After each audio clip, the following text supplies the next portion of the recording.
Vamos a comenzar la grabación de la clase de hoy para que la tengamos también para todos esos hermanitos que van a poder ver la grabación de la clase porque tal vez se encuentran ausentes por algún motivo.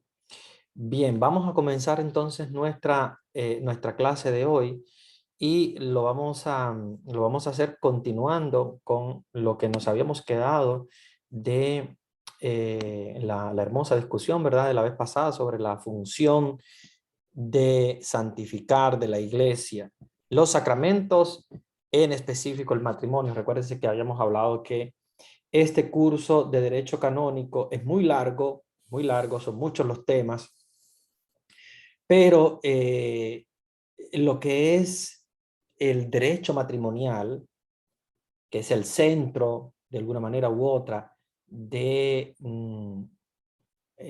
Código de Derecho Canónico, porque recuérdense que es el más usado, el derecho matrimonial, aunque obviamente todas las partes del derecho canónico son muy importantes, pero digamos el más usado, el más común, el más popular es el derecho matrimonial, por los casos, ¿verdad?, matrimoniales que encontramos en nuestra acción pastoral.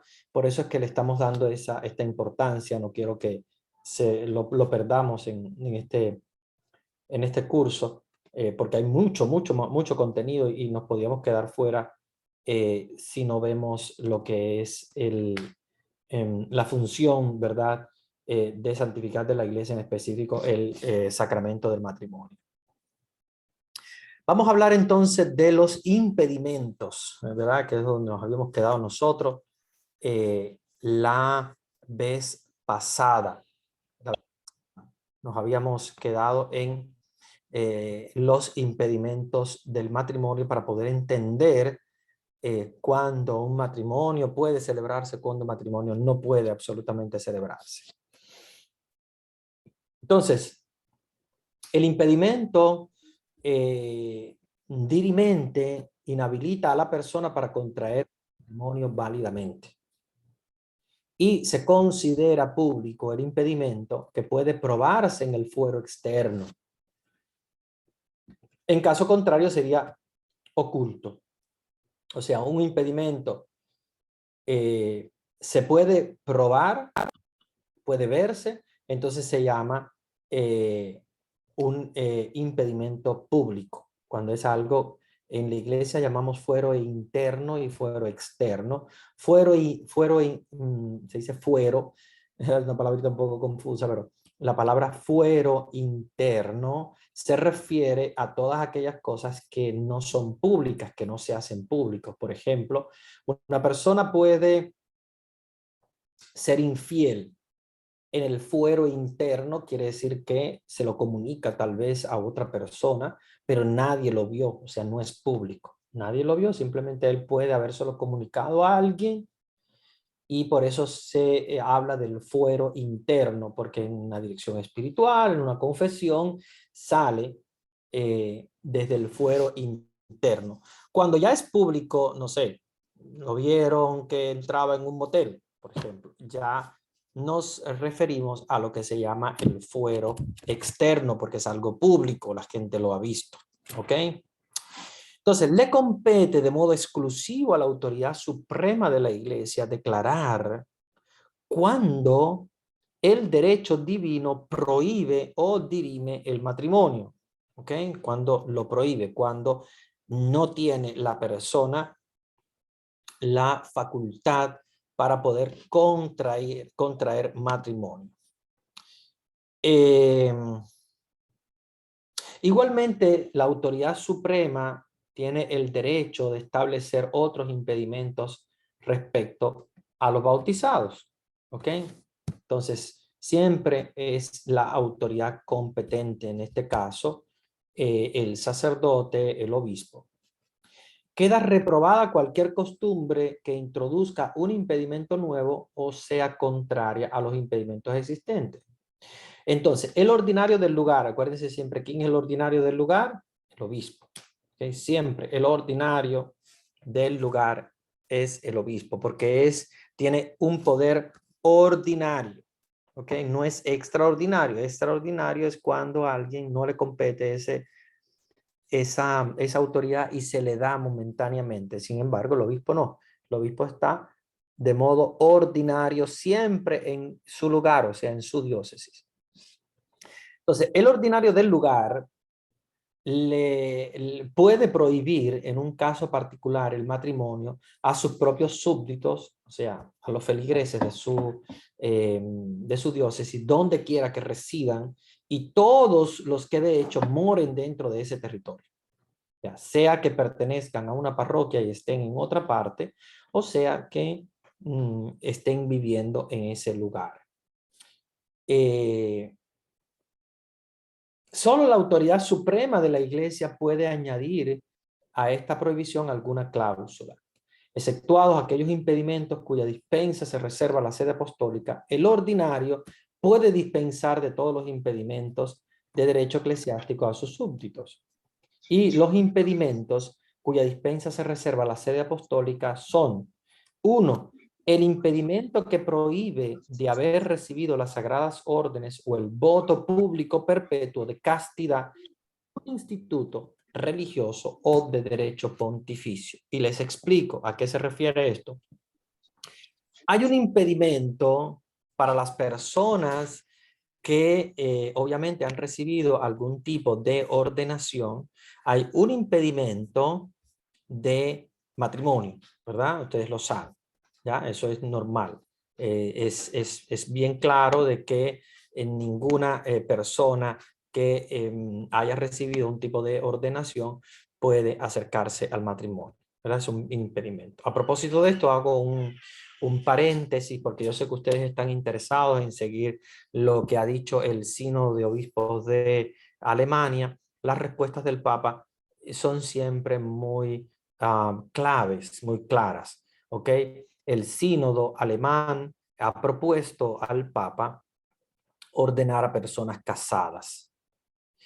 En este caso, el Papa, pues muy claramente ha dicho que una iglesia particular, o sea, en el sentido de que una conferencia episcopal, por eso a eso se le llama iglesia particular, a las conferencias episcopales.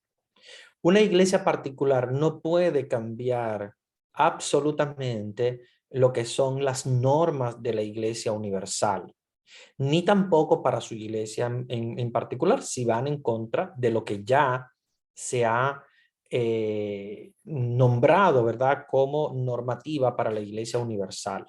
Entonces, no puede el sínodo de obispos de Alemania presentar a la iglesia universal algún tipo de cambio en este caso, porque ellos están proponiendo la ordenación a los casados. Algo que existe dentro de la iglesia, no nos escandalicemos, hay gente que se escandaliza y dice, ¿cómo va a ser? No, eso nunca ha existido y tal. En realidad sí existió antes del siglo X, todos, incluso los apóstoles eran casados y muchos eh, de los primeros obispos, de los primeros sacerdotes eran casados. Por eso es que en la tradición oriental, digamos los países orientales de Europa del Este especialmente, los sacerdotes son casados. Los obispos no. Los obispos en ninguna parte de la Iglesia Católica son casados. Sin embargo, dentro de la Iglesia Católica hay una parte, digamos así, que se llama la Iglesia oriental, que son todos esos países. Yo siempre les comento, Bulgaria, Hungría, de ahí para allá, Rusia, etcétera. He conocido incluso sacerdotes casados, católicos igual, pero de rito oriental. Cuando me refiero a rito oriental, me refiero que son católicos igual y obedientes al Papa, todo igual, dentro de la Iglesia Católica, igual que nosotros, solo que pertenecen a un rito un poquito diferente. Es un rito más, la misa, por ejemplo, es un poquito diferente, hay mucho incienso, las vestimentas son más negras, son muy parecidos a los ortodoxos. Si ustedes los ven, son casi igual que los ortodoxos porque es la misma tradición oriental, pero son parte de la Iglesia Católica y son ordenados.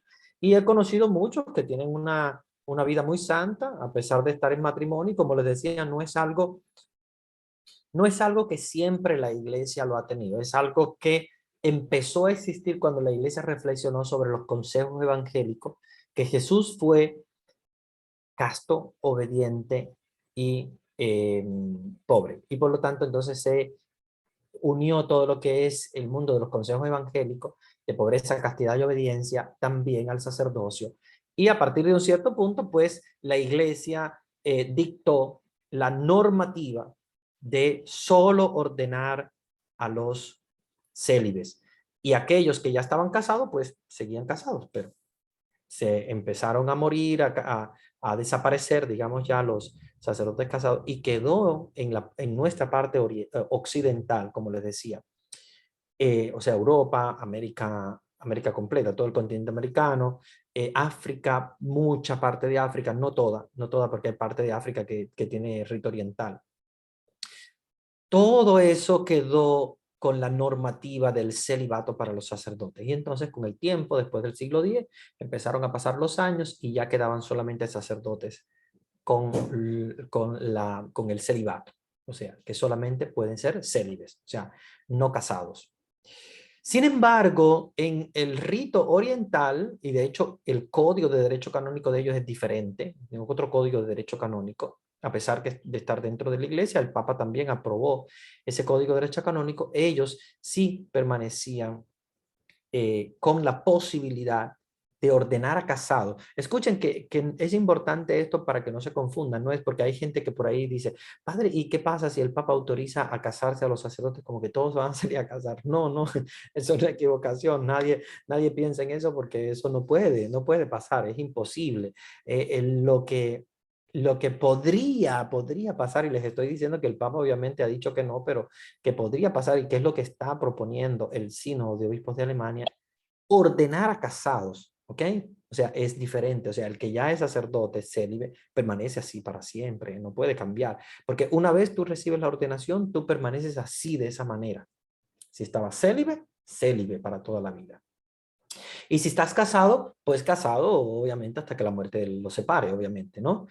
Pero casado con esa mujer. No es que si te van a ordenar, pues ya ahora tienes que dejarla, o si estabas célibe, entonces te puedes casar luego. No, no, no. En el momento de la ordenación, el momento de la imposición de manos, la persona que va a ser ordenada queda de esa manera para siempre, igual que el diácono, ¿ok? Los diáconos, la mayoría son casados, pero puede haber algún diácono célibe que le ordenan como célibe y se queda célibe. Y si está casado, se queda casado con esa mujer para siempre, porque obviamente después de la ordenación es como un sello, no cambia tu estatus de vida. ¿Ok?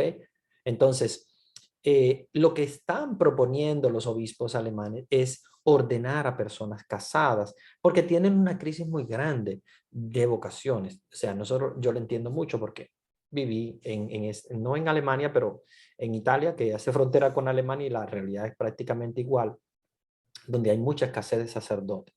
Ahora, lo que dicen, y he tenido mucho contacto con obispos y con sacerdotes de rito oriental, especialmente de Hungría, Bulgaria, estos países que tienen sacerdotes casados, que nos dicen, padre, el problema no se resuelve ordenando a los casados, porque el problema es que no hay vocaciones, ni siquiera tampoco de casados. O sea, no es que el problema sea que no hayan jóvenes que quieran consagrarse y ser célibes, es que no hay tampoco casados que quieran convertirse en sacerdotes. Entonces, ellos tienen un problema de vocaciones grande también.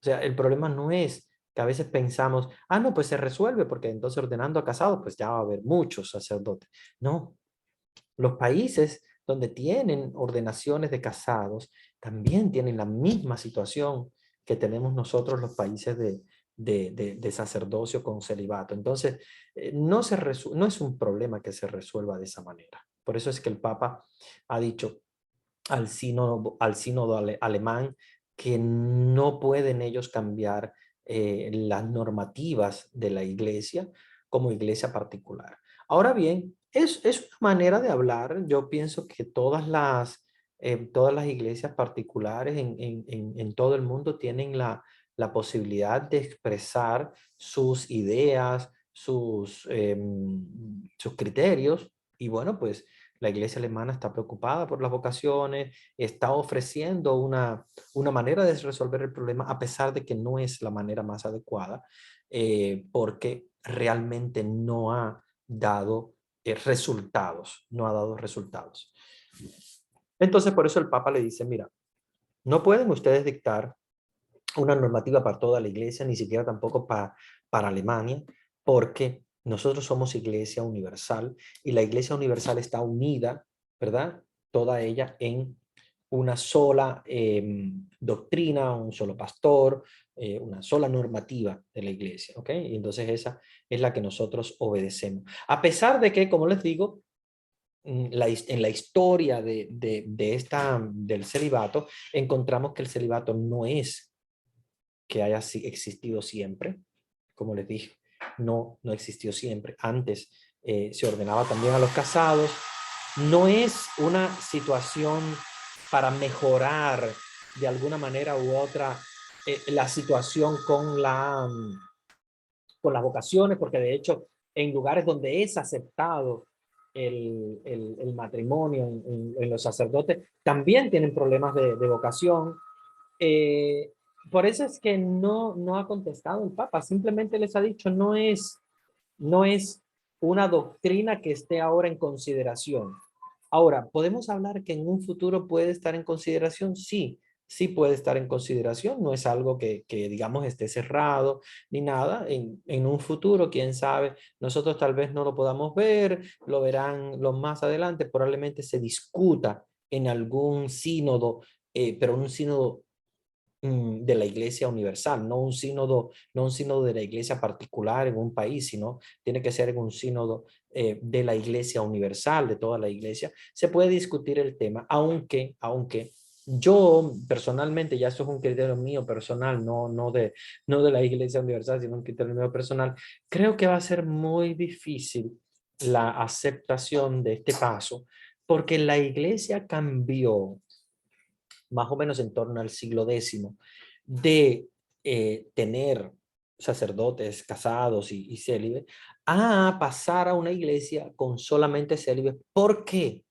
Porque hizo una reflexión y eso no va absolutamente a, ¿cómo se llama? A como a olvidarse o a quedar a un lado, sino que es una reflexión importante que hizo la iglesia en ese momento, que se dio cuenta de que era muy, muy importante que todas las personas, ¿verdad?, que iban a acercarse a la ordenación sacerdotal fueran personas que tuviesen un estilo de vida igual al de Jesús. De hecho, al principio seguían a los apóstoles, porque Pedro sí tenía suegra, Pedro era casado, sabemos, obviamente, antes de llamarlo Jesús, Pedro era casado y, y seguramente algunos de los otros apóstoles también, de alguna manera u otra, eran casados, los más jóvenes. Eh, pero el sacerdocio fue considerado no como un seguimiento de los apóstoles, sino como un seguimiento de Jesús.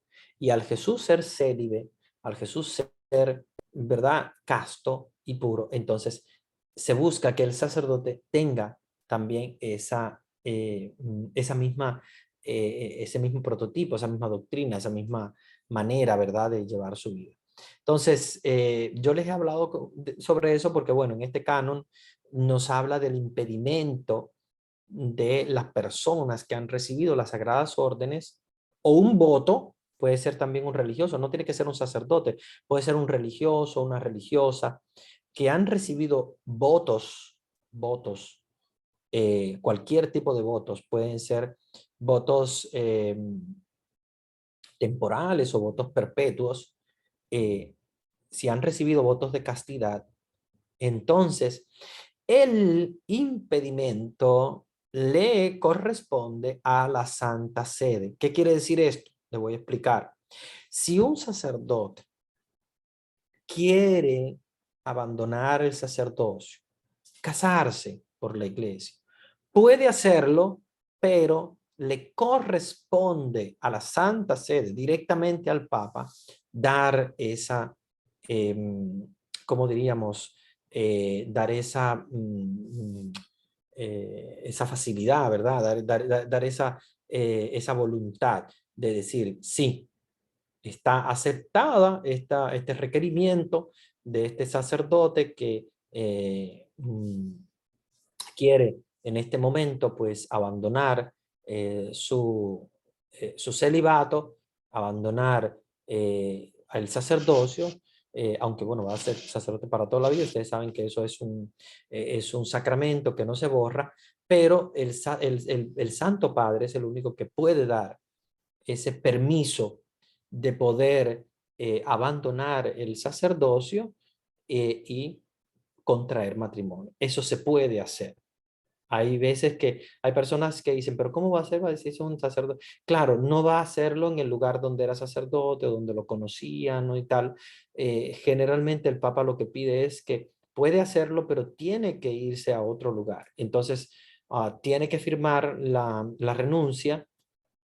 La renuncia como sacerdote sigue siendo en el sentido sacramental, porque acuérdense que el sacramento es como el bautismo, es como un cuño que te marca el alma, pero de alguna manera lo dirimen, es una palabrita un poco rara, pero es para que ustedes entiendan, o sea, le exoneran todo lo que son los... las responsabilidades de la ordenación sacerdotal, o sea, obviamente no va a celebrar misa, obviamente no va a celebrar ningún sacramento, a no ser en peligro de muerte, sí puede hacerlo, todos los que han sido de alguna manera exonerados del sacerdocio, o sea, que se les ha dado se les ha dado la posibilidad de la renuncia al sacerdocio, pueden hacerlo, pero solo si la persona está en peligro de muerte. ¿Ok? Pero porque sigue siendo sacerdote para siempre, pero ya no público. ¿Ok? Y entonces a esa persona solo el Santo Padre puede darle el permiso para contraer matrimonio. Y puede hacerlo, siempre el Santo Padre pide que sea en un lugar diferente, como para empezar de cero y olvidarse que había sido sacerdote, y ese momento empezar una vida diferente, nueva. Eso puede pasar porque, claro, hay personas que tal vez piensan, repiensan su vocación, etcétera, y bueno, no es el caso, para que ustedes entiendan, no es el caso del padre Alberto Coutier, que muchos conocen de Miami, que él simplemente pidió la renuncia al sacerdocio católico, pero él entró en otro tipo de iglesia, siguió siendo sacerdote en esa iglesia, la iglesia episcopal, y se casó. Y se casó siendo sacerdote y siguió siendo sacerdote. El caso de él es diferente. No, él no permaneció en la iglesia católica, él cambió, él se fue a otra iglesia. Si el sacerdote quiere permanecer en la iglesia católica, entonces sí tiene que absolutamente renunciar completamente al sacerdocio para poder contraer matrimonio. Y tiene que hacerlo, generalmente se les pide en una parroquia diferente, en una ciudad diferente, en un lugar diferente. Sobre todo de donde era sacerdote, donde lo conocían como sacerdote. ¿Ok? Entonces, vean que son casos diferentes porque hay gente que dice, ay, Padre Alberto, pero siguió siendo sacerdote y sigue y ahora con hijos y mujer y todo. Es porque él pertenece a otra iglesia, no es iglesia católica, ¿eh? Es una iglesia episcopal, es una iglesia diferente. ¿Ok? Es a lo que se llama la comunión anglicana. ¿Ok? Una parte de la iglesia anglicana. Es una iglesia anglicana americana, porque es la iglesia anglicana, pero en Estados Unidos que le llaman iglesia episcopal. ¿Ok? Entonces, eso solo le corresponde al Santo Padre, para que ustedes tengan en cuenta de que solo el Santo Padre puede dar ese permiso. Generalmente cuando el sacerdote pide esa renuncia, casi siempre el mismo Santo Padre le da la opción, la posibilidad de casarse. Casi siempre la da para que pueda sentirse libre. Si quiere obviamente casarse con alguna persona, lo puede hacer.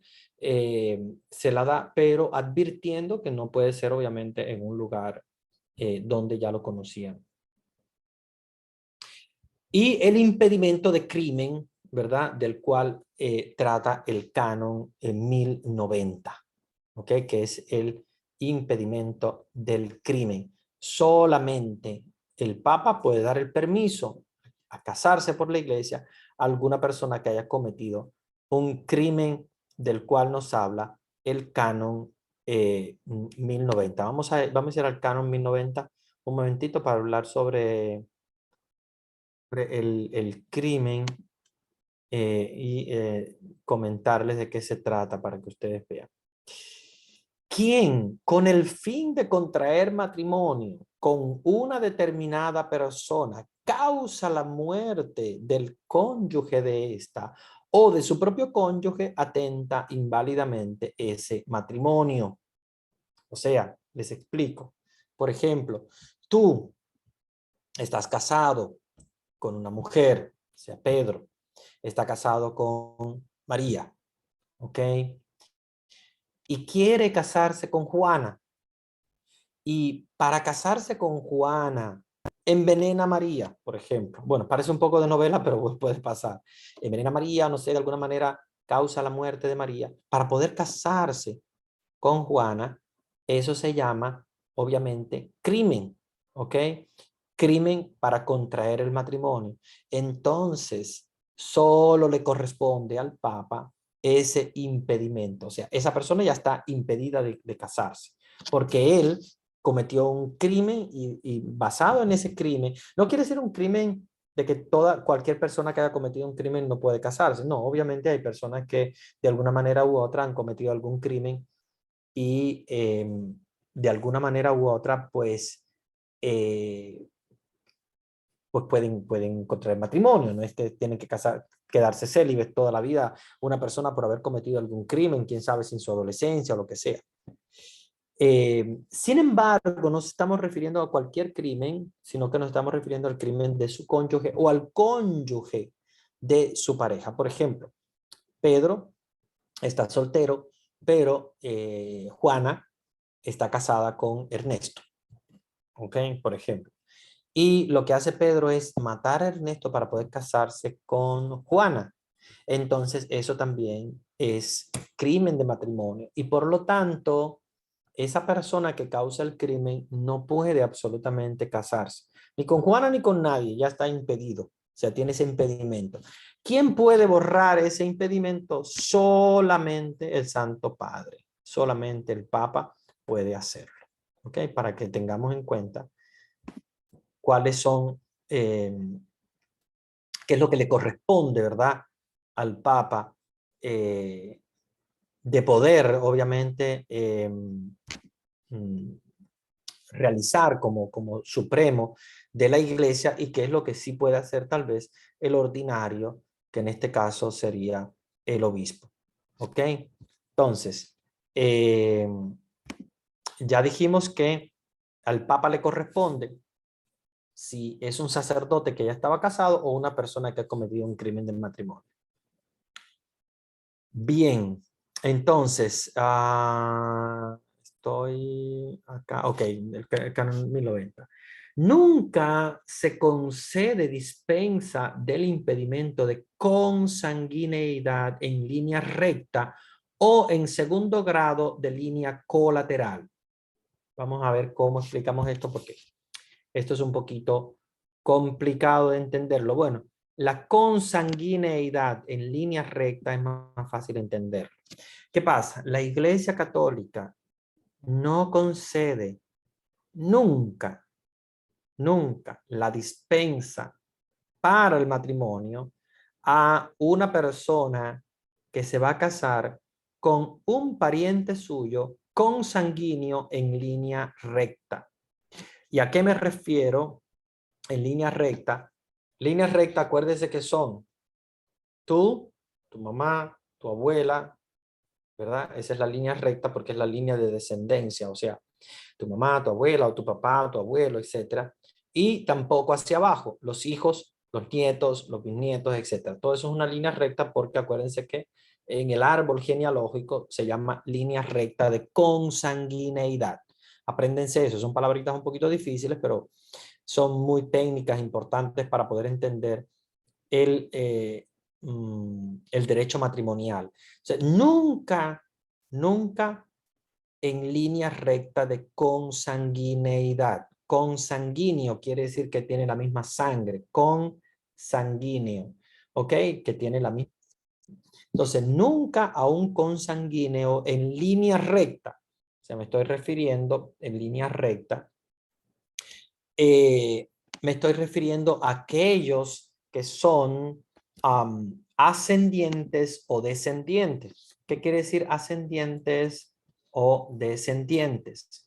Bueno, cuando nos referimos a los ascendientes, nos referimos al papá, al abuelo, al bisabuelo, etcétera, etcétera. ¿Ok?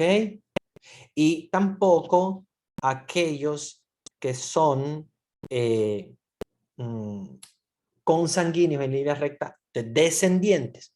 Ascendientes son papá, abuelo, bisabuelo, etcétera. Y descendientes son hijo, nieto, bisnieto, etcétera. O sea, esos no pueden absolutamente contraer matrimonio.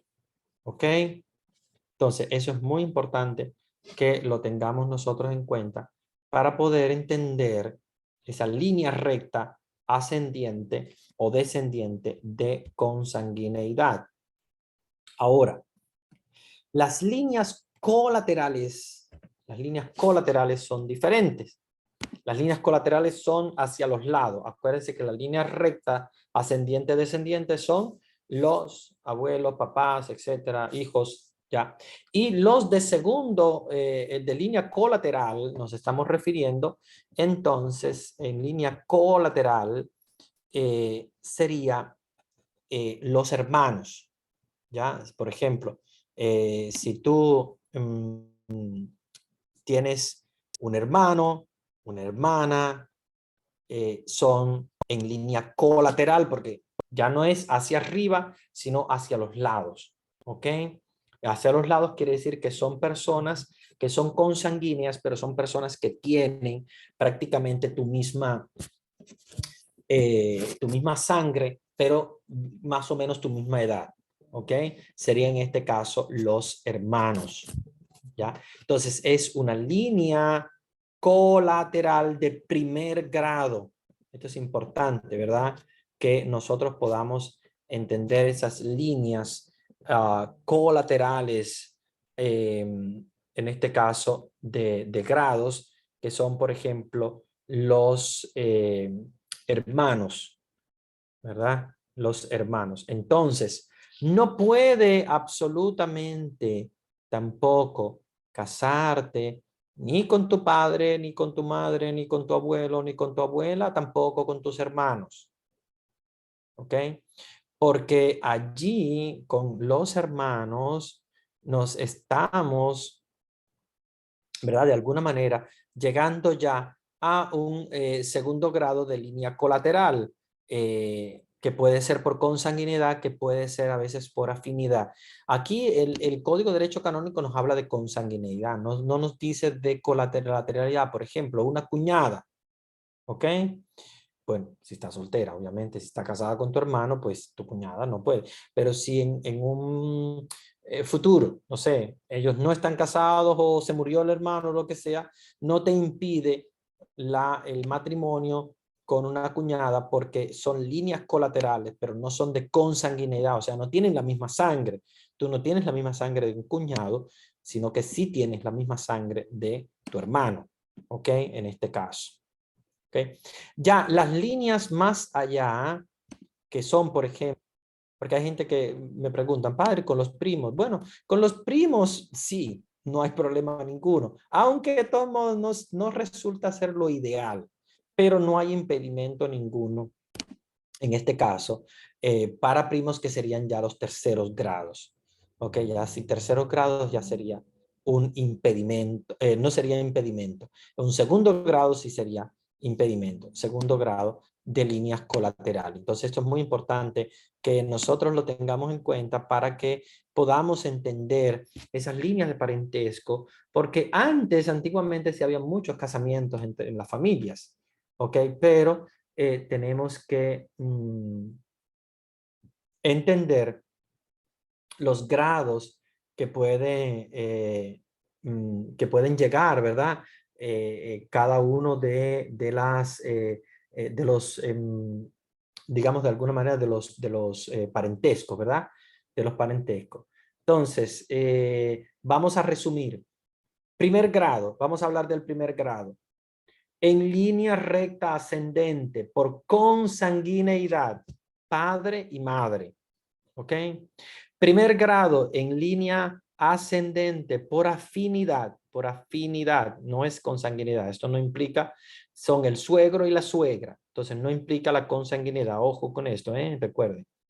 Línea descendiente por consanguinidad, tus hijos, hijo o hija.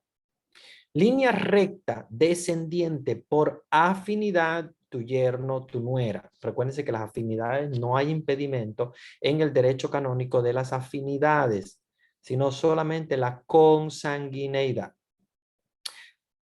Segundo grado en línea ascendente, tu abuelo, tu abuela.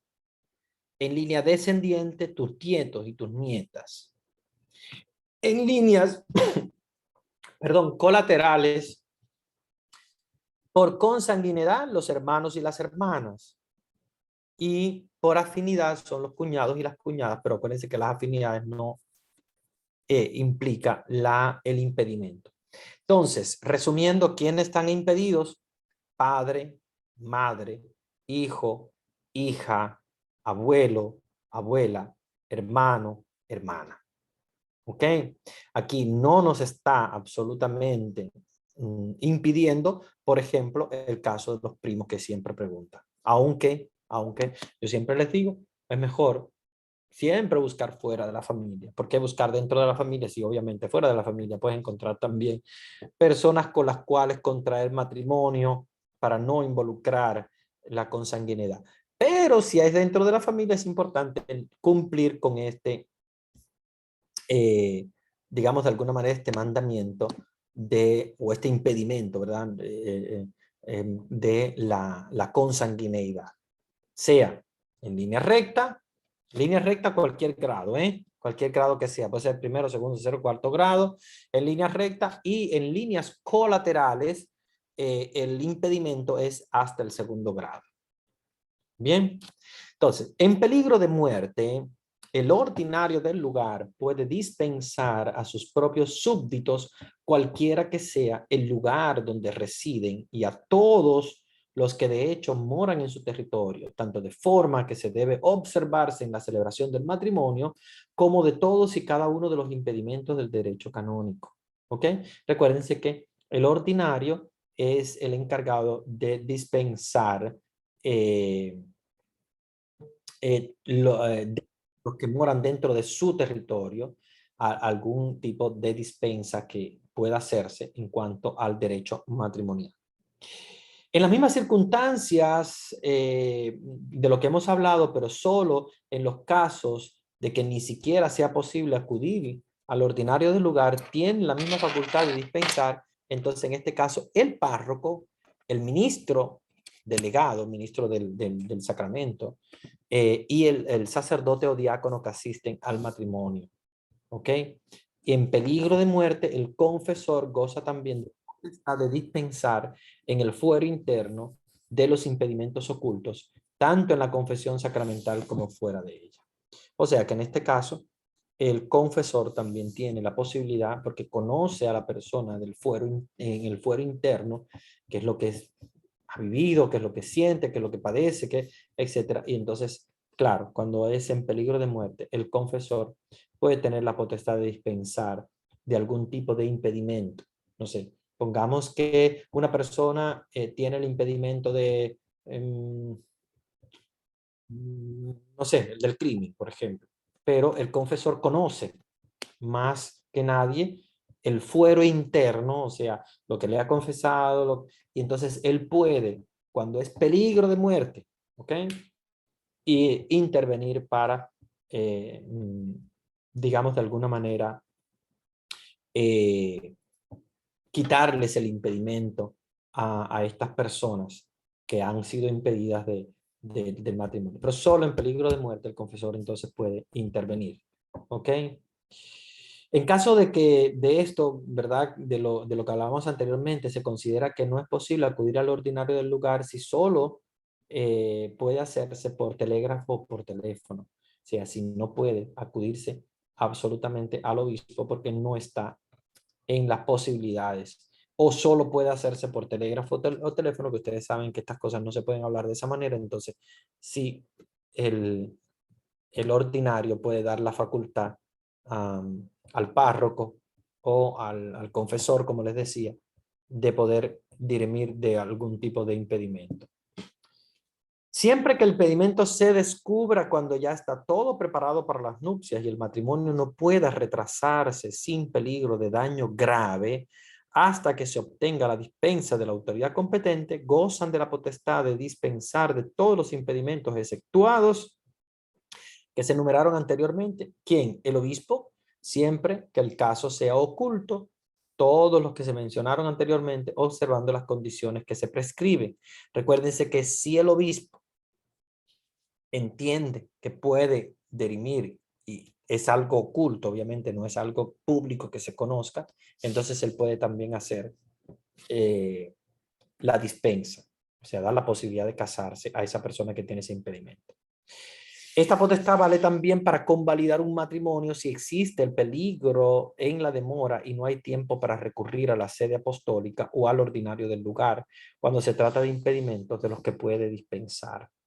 Tanto el párroco como el sacerdote o el diácono pueden comunicar inmediatamente al obispo la dispensa concedida para el fuero externo y esta debe entonces anotarse en el libro de los matrimonios, a no ser que el rescripto de la penitencia determine otra cosa. La dispensa de un impedimento oculto concedida en el fuero interno no sacramental se anotará en el libro que debe guardarse en el archivo secreto de la curia. O sea, hay libros que obviamente no se escriben cosas, ¿verdad?, que son del fuero interno, entonces se escribe en un libro que es secreto, que solamente lo puede leer el encargado de la curia o tenerlo el encargado de la curia y no puede, obviamente, acceder nadie en público, solamente esa persona encargada de los libros secretos de la curia.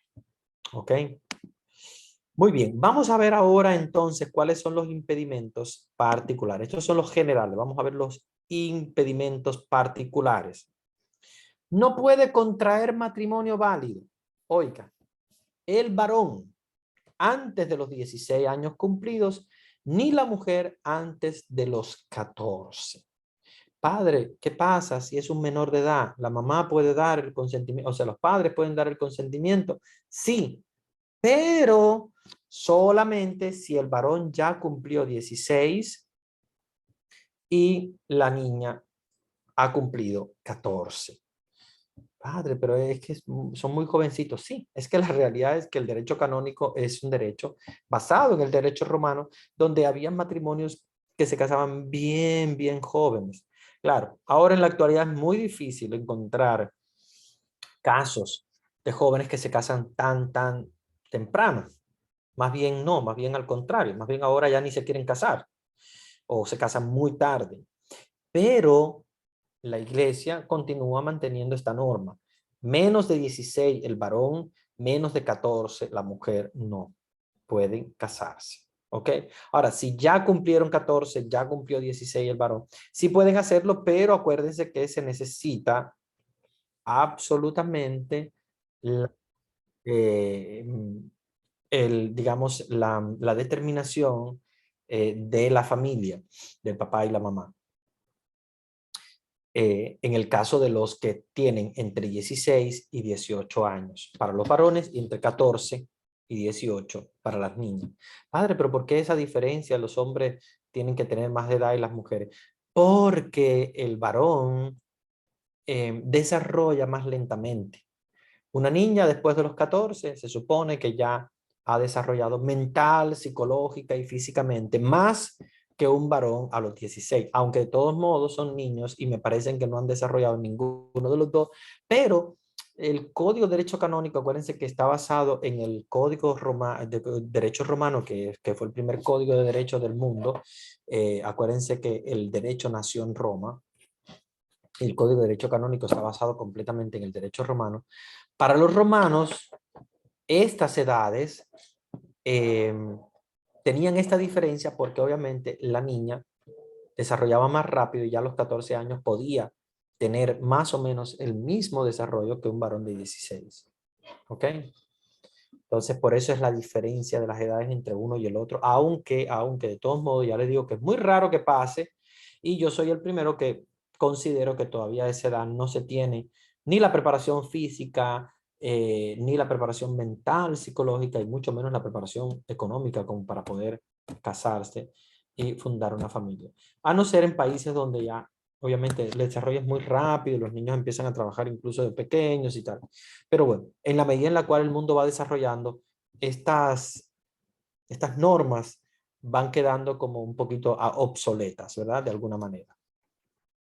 La conferencia episcopal debe establecer una edad superior para la celebración lícita del matrimonio. ¿Qué quiere decir esto?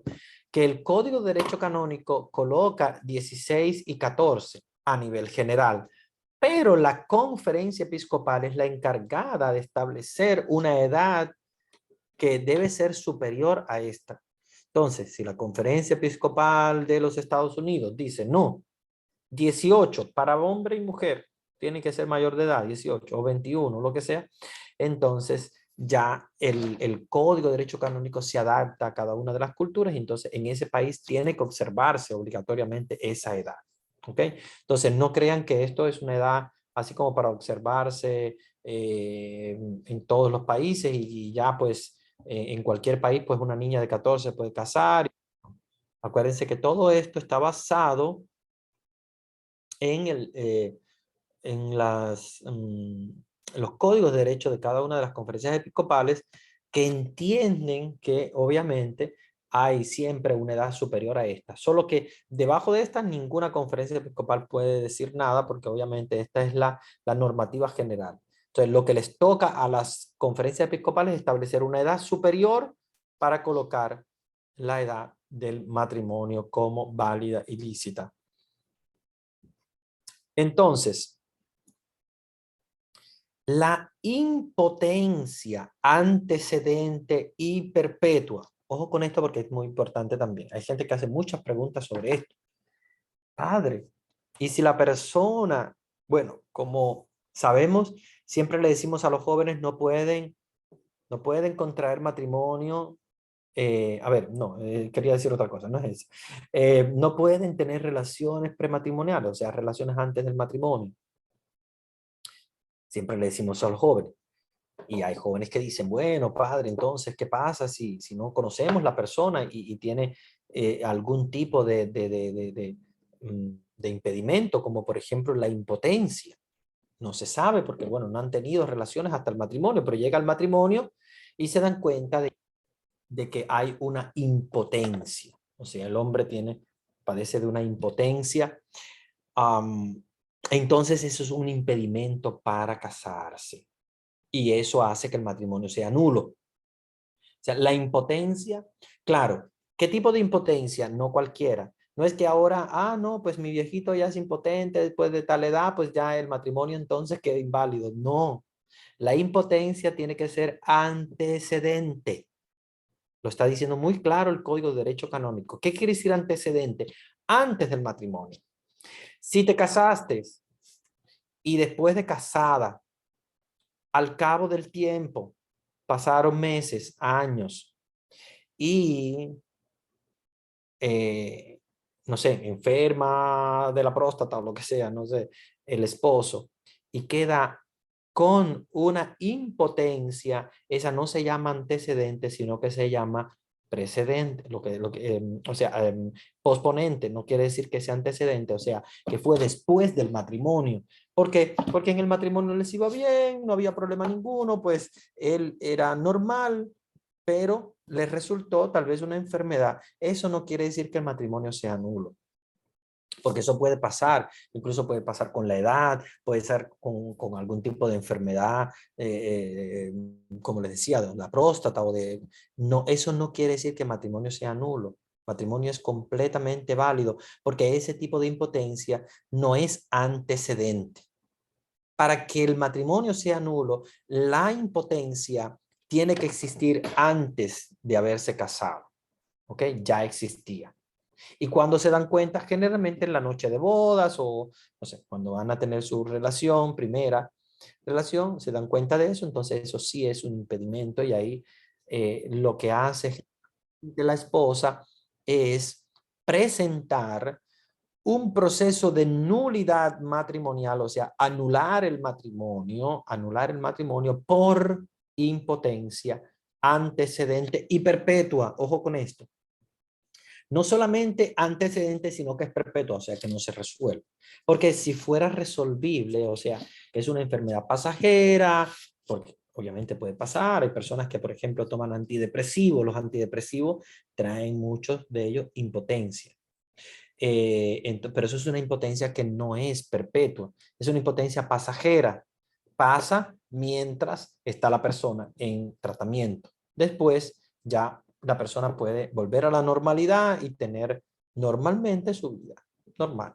Entonces no es una impotencia perpetua. Entonces, para que el matrimonio sea nula, la impotencia tiene que ser antecedente, o sea, antes del matrimonio, haber iniciado antes, probablemente desde nacimiento o de pequeño, ¿ok? Ojo, eso, y ser perpetua, o sea, que no se arregla, que ya es así y que simplemente es perpetuo, es para siempre. Entonces, tanto de parte del hombre como de parte de la mujer, porque hay mujeres que dicen, no, el hombre que es impotente y no sé qué y tal, no, pero también la mujer puede padecer de impotencia. Si padece también, pasa lo mismo, ¿ok? Entonces el matrimonio se convierte en nulo si esa impotencia es antecedente y perpetua. Entonces, ya de por sí hace que el matrimonio sea nulo. ¿Qué es lo que hace falta después de eso? Bueno, como ya todo está firmado, como ya todos los papeles están firmados, no se puede virar hacia atrás, entonces hay que hacer un proceso de nulidad matrimonial. Ah, padre, pero es largo y no sé qué y tal. Sí, es largo, hay que llevarlo donde haya que llevarlo, pero no por lo que pasó hay que, digamos, tomar una decisión y ya romper el vínculo de ese momento. No, hay que primero presentar eso en la diócesis. El tribunal de la diócesis analiza, busca las pruebas, hace entrevistas, etcétera, etcétera, ¿no? A los cónyuges. Y el tribunal es el que da la decisión final de anular ese matrimonio. Entonces se anula el matrimonio, se escribe en los libros matrimoniales que ese matrimonio es nulo y las personas entonces pueden en ese caso contraer matrimonio, excepto la persona que padece de impotencia antecedente, sí, antecedente y perpetua, porque esa persona ya no se va a poder casar con otro, porque obviamente puede no. Obviamente, si es una eh, impotencia de tipo antecedente y perpetua, quiere decir que si es perpetua, pues obviamente no se resuelve y por lo tanto ya no va a poder casarse con más nadie. Entonces esa persona queda completamente exenta del matrimonio, ¿ok? Sobre todo el matrimonio católico, ¿no? Para que sepamos, matrimonio como sacramento. Si el impedimento de impotencia es dudoso, con duda de derecho o de no se debe impedir el matrimonio ni mientras persista la duda declararlo nulo. ¿Por qué? Porque tal vez hay personas que dicen, no, sí, yo creo que es impotente y tal, o qué sé yo y tal. Y sin embargo, hay una duda. En realidad no es claro de que tenga o que padezca ese tipo de impotencia, sino que es una persona que vino y dijo, no, pues mi marido es impotente y resulta que me casé con él y tal. Hay una duda, no hay nada todavía claro, entonces no puede anularse el matrimonio hasta que no se confirma, y eso se hace también con profesionales de la salud mental y de la salud reproductiva para poder declarar nulo el matrimonio. ¿Ok? La esterilidad no prohíbe ni dirime el matrimonio sin prejuicio de lo que se prescribe en el canon 1098. Entonces, vamos al 1098 para poder entender la esterilidad, porque hay mucha gente que pregunta, padre, pero si uno es estéril, no sé, la mujer es estéril, el hombre es estéril, ¿qué pasa con eso? Entonces, ¿es nulo el matrimonio o tenemos que estar casados así porque ya nos casamos? Entonces, vamos al canon 1098 para poder entender esta, esta situación, ¿verdad? De de la esterilidad. Entonces, vamos a buscar el canon 1098, que está aquí en el consentimiento. Entonces, quien contrae el matrimonio engañado por dolo, provocado para obtener su consentimiento acerca de una cualidad del otro contrayente que por su naturaleza puede perturbar gravemente el consorcio de vida conyugal, contrae inválidamente. O sea, y ahora les explico porque yo sé que las palabras del Código de Derecho Canónico a veces son un poquito complejas para entender. O sea que el hombre y la mujer, o sea, los estériles, su esterilidad no anula el matrimonio. Sí, la impotencia, la esterilidad no. O sea, la persona impotente, sí, el matrimonio es nulo. Siempre que la impotencia sea, como les decía, vuelvo y repito, antecedente y perpetuo. No es porque llegó a una cierta edad y es impotente, ya el matrimonio no funciona más. No, eso no es así. Tiene que ser antecedente y perpetuo.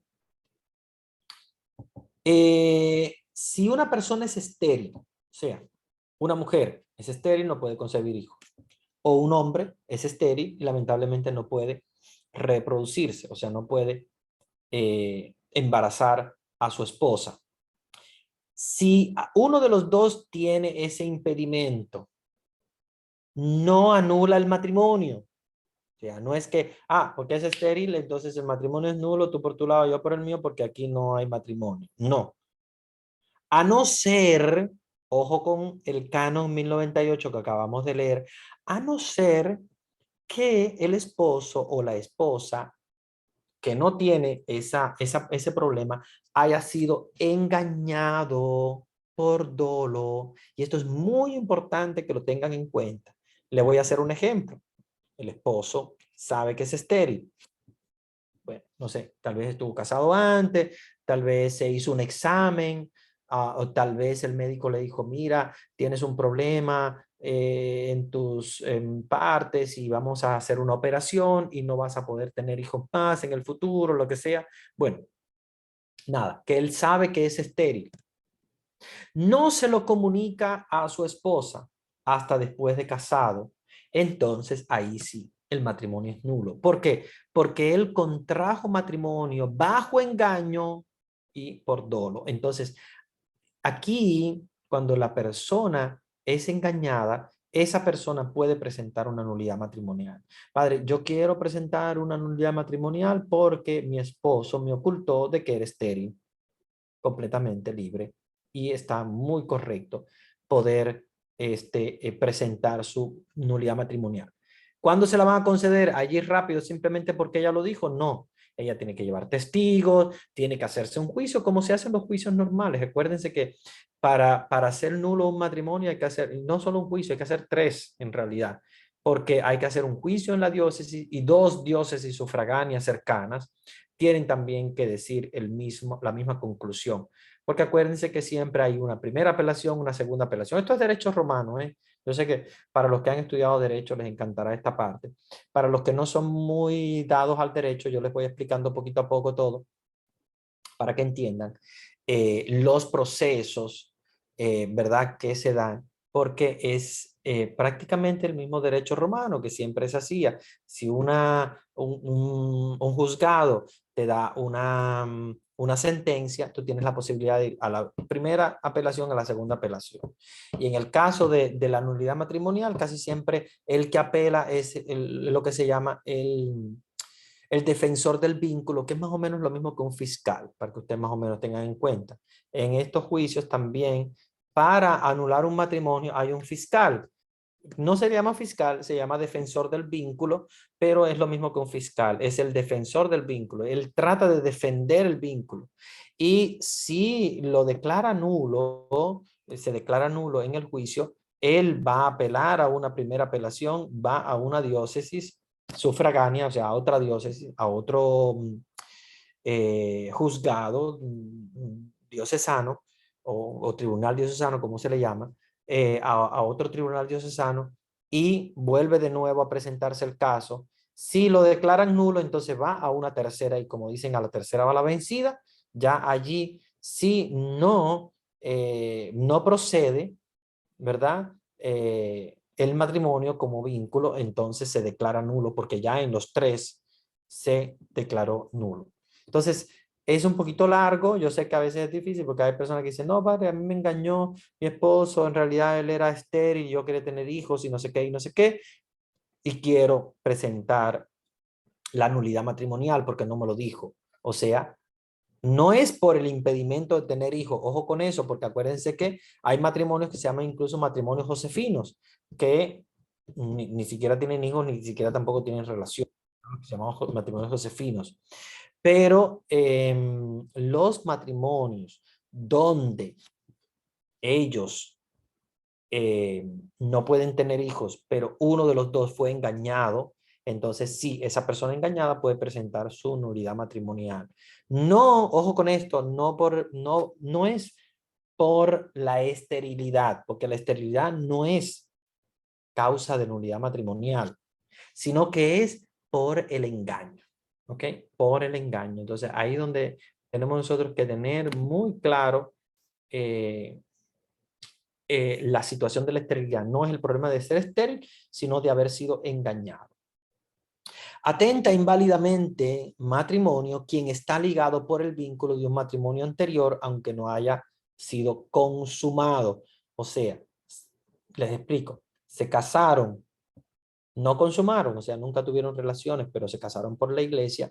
Esas personas, aunque nunca hayan tenido relaciones, aunque nunca hayan llegado a consumar el matrimonio, no pueden casarse con otra persona porque ya están relacionados matrimonialmente con otra persona.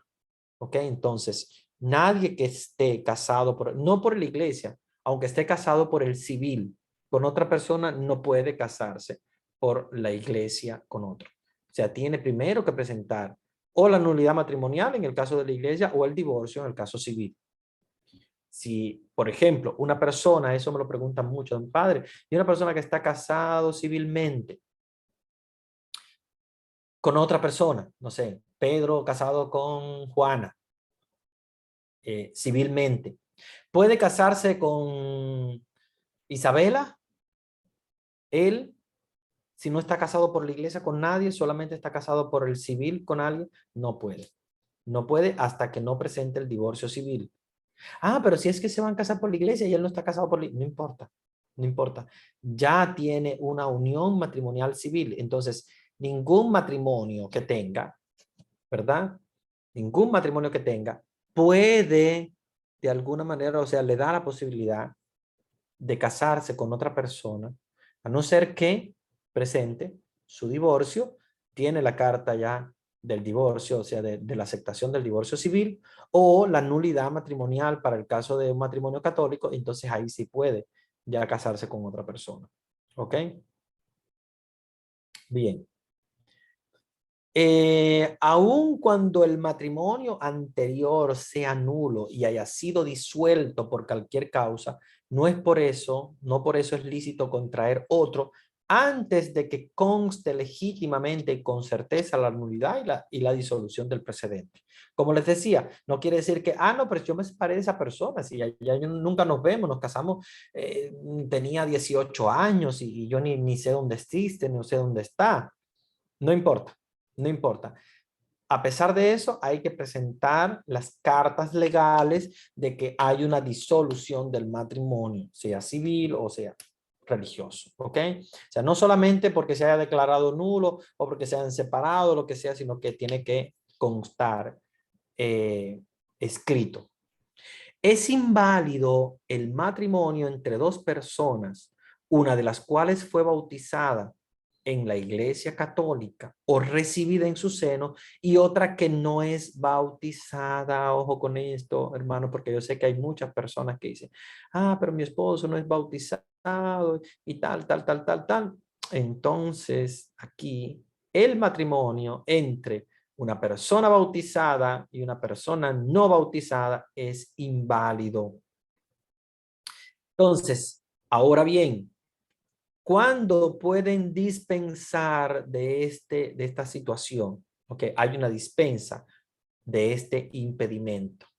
Vamos a ver los cánones 1025, 1026 para ver cuáles las condiciones por las cuales este impedimento de casar un bautizado y un no bautizado puede darse. Entonces, vayamos al canon 1025, 1026 para ver estas condiciones, ¿verdad?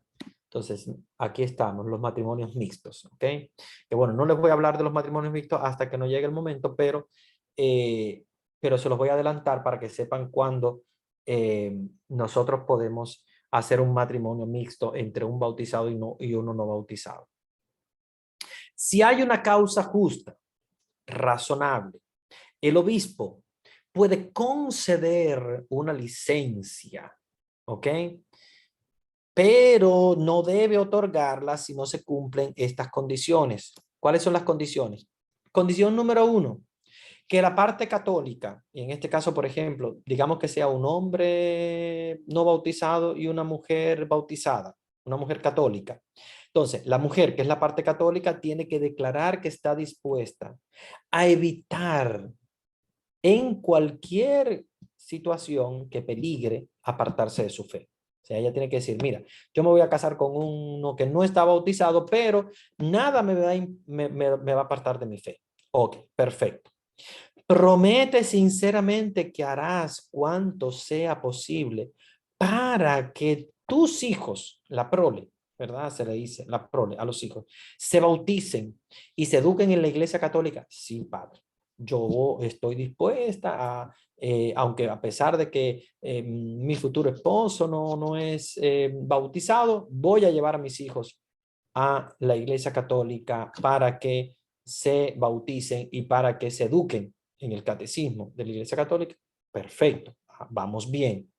Número 2, que se informe en su momento al otro contrayente, o sea, en este caso, al que no está bautizado, se le debe informar cuáles son las promesas que le debe hacer a la parte católica. O sea, en este caso, pongamos que sea una mujer católica.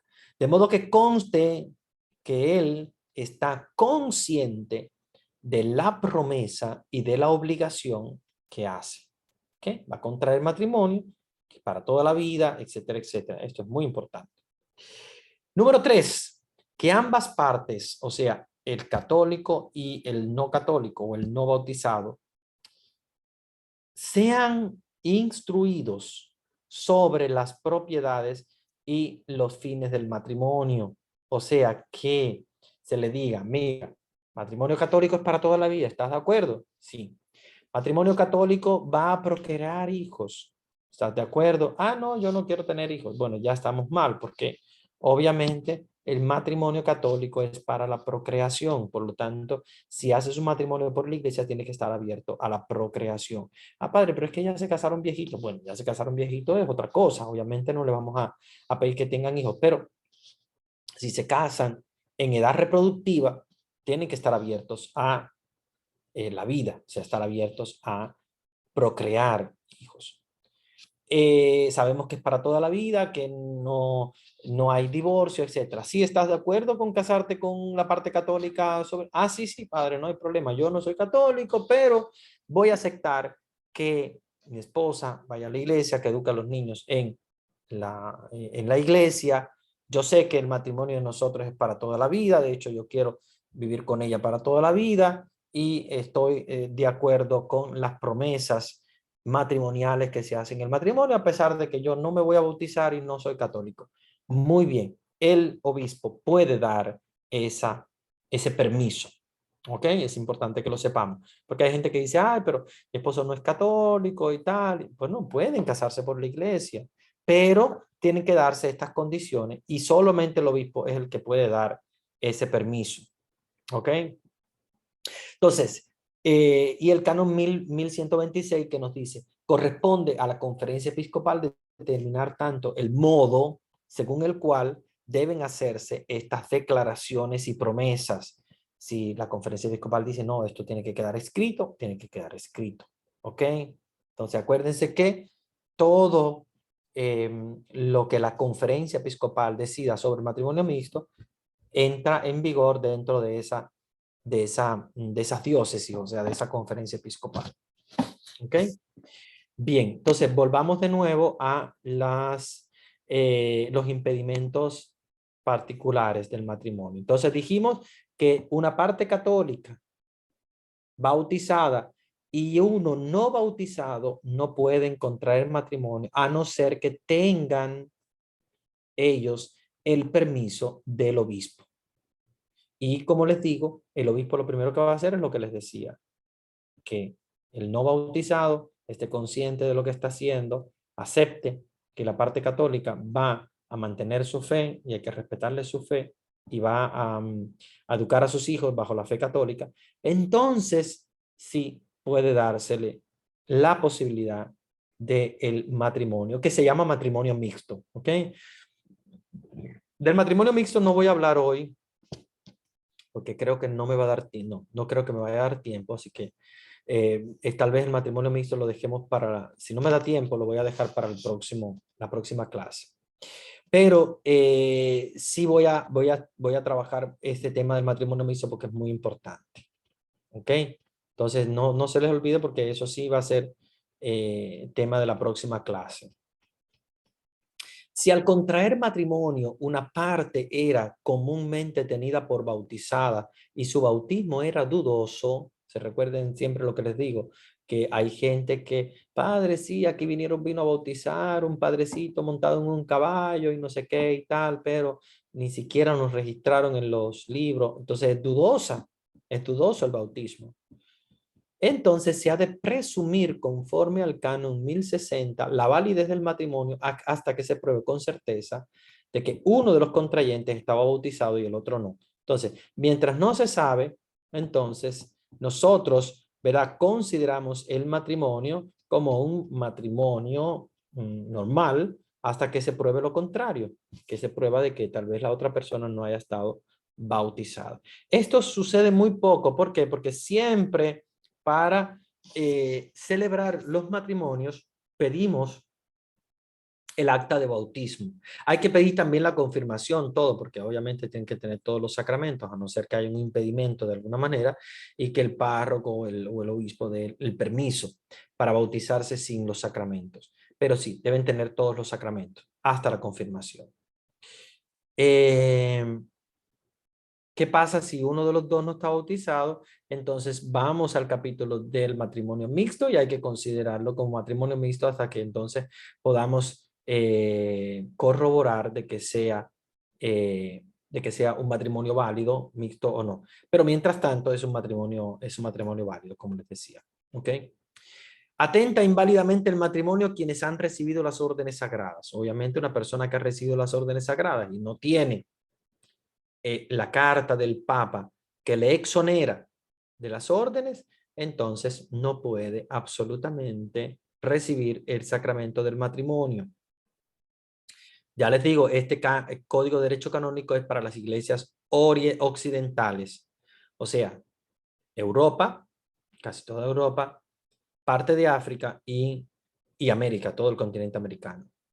Porque ya Europa del Este, parte de Asia, no toda Asia, porque hay países de Asia donde tienen el mismo rito romano nuestro o occidental, pero la otra parte que tiene el rito oriental sí se guía por el otro código de derecho canónico donde los sacerdotes ordenados han sido personas casadas, o sea, se les permite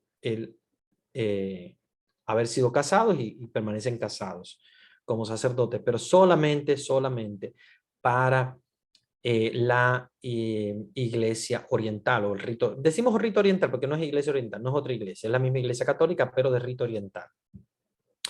Atentan inválidamente el matrimonio quienes están vinculados por voto público perpetuo de castidad en un instituto religioso.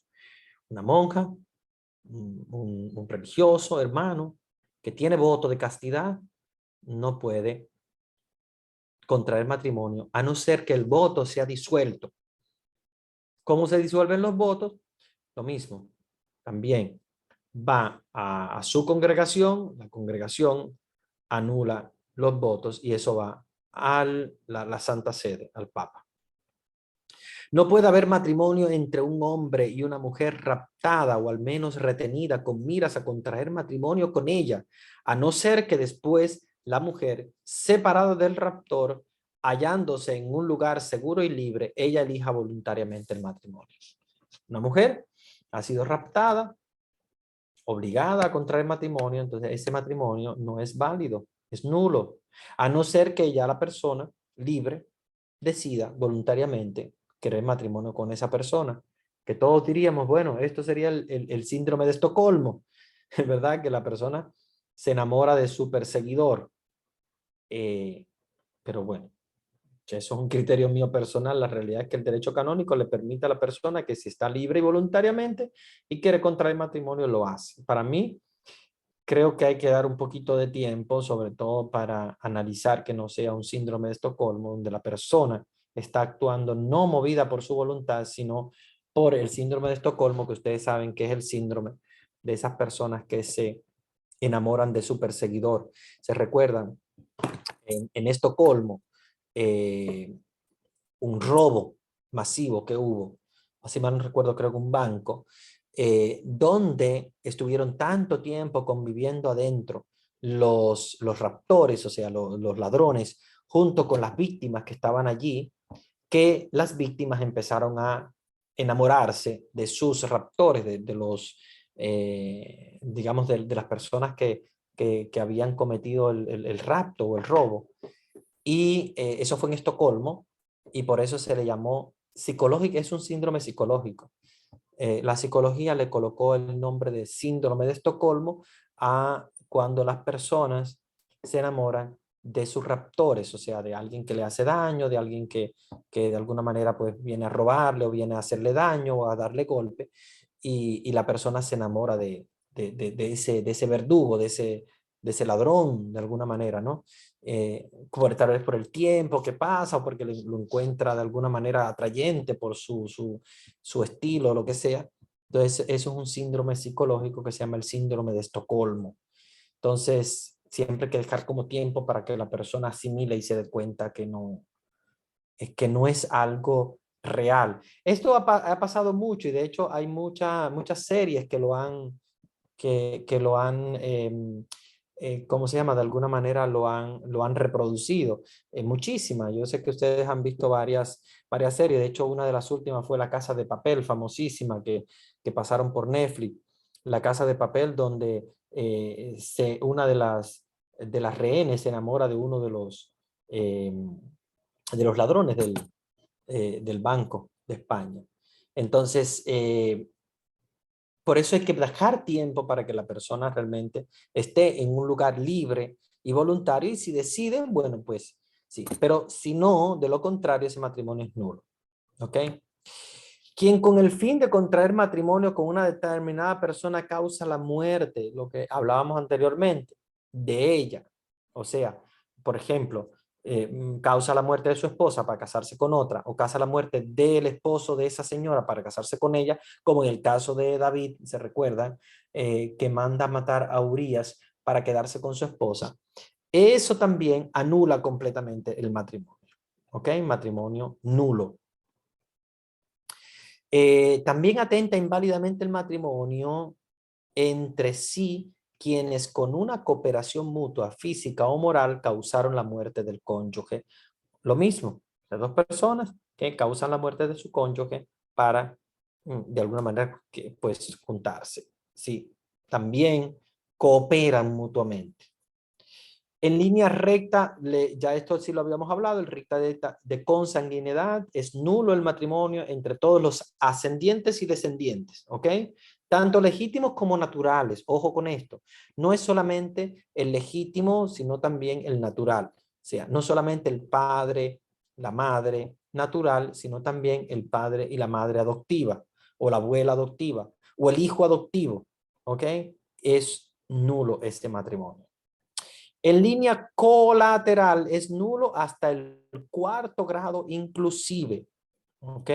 Entonces, ya aquí nos está dando un impedimento mucho mayor. ¿Verdad? ¿Se dan cuenta? Ahora estamos ante, vean que anteriormente estábamos hablando de los impedimentos generales. Ahora estamos dando los impedimentos que son particulares. ¿Qué quiere decir? Cuando yo les hablaba de en línea colateral, les decía los hermanos. Con los hermanos no. ¿Por qué? Porque obviamente son segundo grado de consanguineidad y por lo tanto esto solamente puede, digamos, dar el permiso el Papa. Ahora aquí no, aquí es nulo hasta el cuarto grado inclusive y estamos hablando ya no solamente de hermanos, sino que estamos hablando ya de un cuarto grado. Entonces el cuarto grado ya estamos hablando de los primos, ¿ok? Ahora, ¿qué quiere decir que no se puede? No quiere decir que no se puede, es que el matrimonio es nulo a no ser que el obispo eh, dé el permiso. Yo les voy a explicar para que ustedes más o menos tengan la idea. Por ejemplo, si es segundo grado, o sea, hermano o hermana, para poder casarte con un colateral de segundo grado, o sea, hermano o hermana, ya tiene que obligatoriamente intervenir el Papa, que obviamente no lo va a hacer, pero bueno, el código nos dice que solamente el Papa puede dar ese permiso. Y en el caso del cuarto grado, que estamos hablando de los primos, es un impedimento, es nulo, a no ser que dé el permiso, de alguna manera, el obispo. ¿Ok? O sea, aquí no necesitamos el Papa, pero sí tiene que darlo el obispo, porque ya aquí serían los impedimentos, pero que son impedimentos particulares. O sea, ya se refiere a una iglesia particular. ¿Ok? Se refiere al obispo. El obispo puede dar el permiso. Si no da el permiso el obispo, es nulo. ¿Ok? El cuarto, inclusive, estamos hablando de primos. Y el tercero, que son tíos también, tampoco. ¿Ok? Recuérdense de eso. El impedimento de consanguineidad no se multiplica. Nunca debe permitirse el matrimonio cuando subsiste alguna duda sobre si las partes son consanguíneos en algún grado de línea recta o colateral. O sea, si no sabemos, decimos, bueno, son parientes, no sabemos, no puede contraerse matrimonio, no se puede permitir, porque hay duda hasta que no se aclare. ¿Ok? La afinidad en línea recta dirime el matrimonio en cualquier grado, ¿ok? Lo que les decía, hacia arriba y hacia abajo en cualquier grado. O sea, mamá, abuela, bisabuela, tatarabuela, etcétera, etcétera, para arriba o para abajo. Hijo, nieto, bisnieto, tataranieto, etcétera. No, absolutamente, ¿ok? El impedimento de pública honestidad surge del matrimonio inválido después de instaurada la vida en común o del concubinato notorio o público y dirime el matrimonio en el primer grado de línea recta entre el varón y las consanguíneas de la mujer y viceversa. O sea que obviamente es por una cuestión de pública honestidad, porque obviamente casándose con un pariente, ¿verdad? Empieza obviamente desde el punto de vista público, ¿verdad? Una duda, una deshonestidad de alguna manera, ¿no? Entonces por eso es que se impide, ¿verdad? El matrimonio en primer grado en línea recta y las consanguíneas de la mujer también en ese sentido. Por ejemplo, pero esto es una cuestión de honestidad, no es tanto una cuestión, como diríamos, de derecho natural. Derecho natural es que no te puedes casar con tus parientes consanguíneos. Ahora, aquí nos habla ya de impedimento de pública honestidad. Y aquí nos habla, por ejemplo, de las consanguíneas de la mujer. Ahora, tu esposa, no sé, tiene una hermana, ¿ok? Y casarte con la, la, la hermana de tu esposa, es nulo el matrimonio o es inválido más bien por pública honestidad. No es por una cuestión de consanguinidad, porque obviamente no es consanguínea tuya, es consanguínea de la esposa tuya que tal vez murió, ¿ok? Entonces, por una cuestión de pública honestidad, el matrimonio es inválido. Ahora, acuérdense que todos estos impedimentos son particulares. ¿Qué quiere decir? Que un obispo puede dar el permiso. Ah, padre, sí, yo he visto que, bueno, es porque el obispo ha dado el permiso. ¿Ok? Todo esto que les he dicho son impedimentos de derecho, pero el obispo dentro de su diócesis puede dar el consentimiento, el permiso, para que alguno de estos impedimentos generalmente no los dan, a no ser cuando son casos ya que el obispo ve que es, no sé, es importante que lo dé, no puede impedirlo porque en realidad las personas, no sé, de alguna manera se conocieron, se amaron y tal, tuvieron hijos inclusive y tal. Entonces el obispo dice, bueno, pues vamos a darle el permiso para casarse por la Iglesia Católica, ya que se han casado por el civil, han tenido hijos, etcétera. Entonces, de alguna manera, él puede dar el permiso. ¿Ok? No pueden contraer válidamente matrimonio entre sí quienes están unidos por parentesco legal proveniente de la adopción. Ven, los hijos adoptivos, las madres adoptivas, en línea recta o en segundo grado de línea colateral, o sea, los hermanos adoptivos. ¿Ok? Por ejemplo, no son consanguíneos, pero lo adoptó tu mamá, entonces ese hermano tuyo adoptado, aunque no sea consanguíneo tuyo, no tiene tu misma sangre, sin embargo, está ligado contigo por un parentesco que se llama parentesco legal. O sea, legalmente, tu mamá es la mamá de esa persona porque es la madre adoptiva. Entonces, ni en línea ascendente, descendente, tus padres adoptivos o tus hijos adoptivos, ni tampoco en línea colateral, o sea, los hermanos adoptados. Muy bien, acuérdense que todo esto son impedimentos, pero el obispo puede dar el permiso. Ojo, es raro que lo den, pero el obispo tiene a su discreción la posibilidad de hacerlo. Vamos entonces a ver todas las preguntas y los comentarios que hay en el chat, que yo sé que hay mucho porque este tema es muy importante. De todos modos, si no logramos dar en tiempo, porque el tiempo acá avanza rapidísimo. Acuérdense que la próxima clase vamos a tener posibilidad de discutir más estos temas y vamos a tener la posibilidad también de hablar del matrimonio mixto, que será el tema de la próxima clase. Así que todo lo que sea de matrimonio mixto vamos a dejarlo para la próxima clase. Matrimonio entre parte católica, parte protestante, entre parte católica y parte judía o católico no bautizado. Todo eso lo vamos a ver en la próxima clase, ¿eh? Así que guarden sus preguntas de, eh, de matrimonio mixto para la próxima clase. Bien, voy entonces a contestar algunas preguntas. Padre, buenas noches. ¿Qué pasa si una pareja se casa por la iglesia aquí en Nueva York, pero en su país fue casado uno de ellos por lo civil y la otra persona no lo sabía y fueron padrinos de nosotros de lazo por la iglesia? Cuando nos casamos, ¿eso vale? ¿Que ellos sean padrinos todavía? A ver, te voy a contestar. Ya más o menos entiendo por dónde va tu pregunta. Mira, el de ellos, porque estás hablando de padrinos, ¿ok? Fueron tus padrinos. El matrimonio de ellos no es válido porque uno de los dos está casado civilmente y por lo tanto, casado civilmente, ese matrimonio es inválido. No quiere decir que sea nulo, ¿eh? No, no hay nulidad, pero es inválido. Lo que quiere decir que hay que validar el matrimonio, o sea, que en ese sentido tienen que ir es como un juicio, ¿no?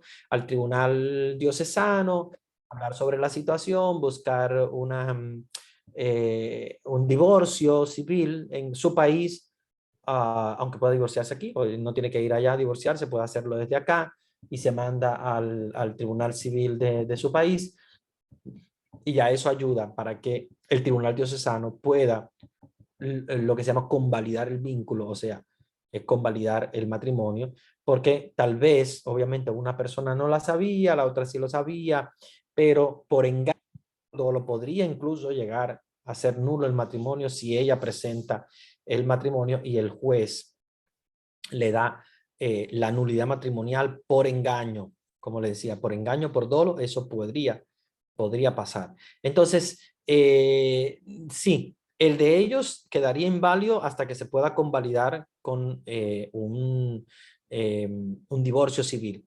Ahora, si me dices que ellos eran padrinos tuyos de lazo, bueno, recuérdense, en la iglesia no se llama padrinos de lazo, la iglesia no tiene, y esto se los voy a explicar porque mucha gente me pregunta y cuando voy a casar, ay padre, los padrinos, ¿qué van a hacer? ¿Qué van a hacer? Acuérdense que la iglesia no tiene padrinos de matrimonio, ¿ok? Yo siempre se lo digo a las personas, padre, ¿pero cómo va a ser siempre un padrino y el de lazo y el que trae el lazo? Eso no existe en la iglesia católica, eso es algo que la gente ha, yo sé que hay una tradición muy grande en México, en algunos países, pero ustedes van a otros países, eso no existe. En realidad la Iglesia Católica, la única cosa legal que tiene son los testigos, ¿ok? Testigos. Yo generalmente le digo a las personas, mira, si tú quieres darle el nombre de padrino, dale el nombre de padrino, pero ellos van a ser tus testigos de la boda, ¿ok? No van a ser padrinos, porque no existe el padrino de la boda, ¿ok? No existe. No existe en el derecho canónico, no existe en la Iglesia Católica, es solo tradición. Ah, padre, pero por tradición nos gusta que nos ponga el lazo. Bien, que lo haga, pero no es, eh, desde el punto de vista católico, no es algo jurídico, o sea, no es algo legal, es algo de tradición y está bien. Es como la niña que viene echando los pétalos de flores cuando entran los esposos. No es algo, no es algo jurídico, legal, pero es tradición, pues que venga dejando sus petalitos de flores y tal. O sea, no, no daña, pero no es legal. O sea, no es que si falla ella, no va a haber matrimonio. No, no, no. Ahora, ¿qué es lo que sí tiene que haber? Pues los anillos, por ejemplo, ¿verdad? Que son signos importantes, todas esas cosas que son legales dentro del matrimonio canónico. Entonces, ¿qué cosa es legal dentro del matrimonio canónico? Los testigos que firman, tienen que firmar el acta del matrimonio. Ahora, que usted le llamen padrino, pues genial, está bien que usted le llame padrino, no hay problema, pero son testigos, ¿ok? Ah, que yo quiero que sean padrinos de lazo para me coloquen el lazo. Perfecto, no hay problema, es una tradición, pero no es legal. O sea, si falla el lazo, va a haber matrimonio igual. Si fallan los padrinos del lazo que no te lo pusieron, no importa. Si eran unos delincuentes los del lazo, no importa, porque no es jurídico, ¿ok? Es solo tradición, ¿ok? Es solo un adorno. Es como que te pusieron una florecita más en tu matrimonio. Pero si falló esa flor, no importa. Más flores, menos flores, el matrimonio es válido igualmente. ¿Ok? Entonces, ya no les llamemos padrinos, le llamamos testigos, ¿verdad? Desde el punto de vista jurídico. Aunque uno quiera llamarle padrino y tal, qué bonito, pero desde el punto de vista del derecho canónico se llaman testigos. Y eso sí no pueden faltar porque tienen que firmar. ¿Ok? Los que firman son los testigos. Yo generalmente le digo a las personas, mira, si tú le quieres llamar padrinos, qué bien, pero yo les voy a llamar testigos porque es jurídico dentro de la iglesia, los testigos, y tienen que dar su firma, tienen que subir a su firma. Si ponen el lazo o dejan de ponerlo, no importa, eso no es jurídico, no es que sea legal, digamos, válido legalmente. O sea, eso es simplemente un adorno más que bonito, que si se hace está bien, pero lo que sí no puede faltar es la firma de los testigos. Hay personas que dicen, no, padre, yo quiero tener dos testigos y dos padrinos. Ok, no importa. Dos testigos, dos padrinos. Puede ser. Pero para mí, legalmente, los testigos son los que importan y son los que van a firmar y es lo que la Iglesia Católica te pide. Ya lo otro es un extra. ¿Ok? Entonces, si tus padrinos eran delincuentes, no estaban casados, eran lo que sea, no importa. Porque acuérdense que los padrinos no forman parte legal del matrimonio. Ahora, los testigos sí. Y los testigos no tienen que ser bautizados, no tienen que ser casados por la iglesia, no. Solamente testigos, solamente testificar. Ah, sí, yo escuché que él le dijo que sí a ella, yo escuché que ella le dijo. El testigo normal, ¿ok? ¿Ya? Entonces, para que tengan en cuenta. Me alegro que hayas hecho esa pregunta porque mucha gente se equivoca con eso. Y entonces, obviamente, digamos, confunde, ¿verdad? Las cosas y que mi padrino, que el padrino del lazo. Yo sé que hay partes en el mundo de que el padrino del lazo, el padrino del agua, el padrino del hielo, el padrino de los vasos, el que trae la mesa y el que trae la silla. Todo eso, recuérdense que es tradición, no es una obligación católica. Es bonito porque es tradición en algunos países, pero no es absolutamente obligatorio, ¿ok? Lo que es obligatorio son los testigos de la boda. Buenas noches. ¿Cómo funciona o si es válido un matrimonio mixto en el sentido doctrinal? Es decir, uno de los cónyuges es católico y el otro es protestante. ¿Eso es un impedimento o es válido? No. Vamos a hablar de los matrimonios mixtos la próxima clase, lo voy a dejar para hablar, pero es válido solamente con el consentimiento del obispo, pero sí es válido, sí puede pasar. Doctrinalmente no hay problema, solo que yo les voy a explicar en el matrimonio mixto porque el protestante tiene que aceptar que la parte católica vaya a bautizar a sus hijos. Tiene que aceptarlo. Si no lo acepta, entonces ahí sí se convierte en inválido. Pero no voy a ahondar en eso porque va a ser de la próxima clase. Pregunta de Facebook. Facebook Live. Si es por infidelidad, el infiel se vuelve a casar. No, no es nulo por infidelidad. Lamentablemente, yo sé que muchas personas, sobre todo hay mujeres que dicen, yo quiero que mi matrimonio sea nulo porque mi esposo me es infiel, se fue y no sé qué y tal. No, no hay una nulidad matrimonial por infidelidad. No. Así que de alguna manera u otra, tú puedes presentar una nulidad matrimonial por abandono, ¿verdad? En el caso de que la persona es infiel y se va con otra, y qué sé yo, y te abandona y tal. Por abandono, sí, es nulo y tal. Pero por una infidelidad, no, no. O sea, que te fue infiel, se fue con otra, y pero después luego regresa. Sí, yo sé que es duro, yo sé que es duro para la persona y lo que les estoy diciendo, yo sé que es durísimo. No, no lo he experimentado, pero imagino una mujer que siente una infidelidad, pues quiere que su matrimonio se rompa.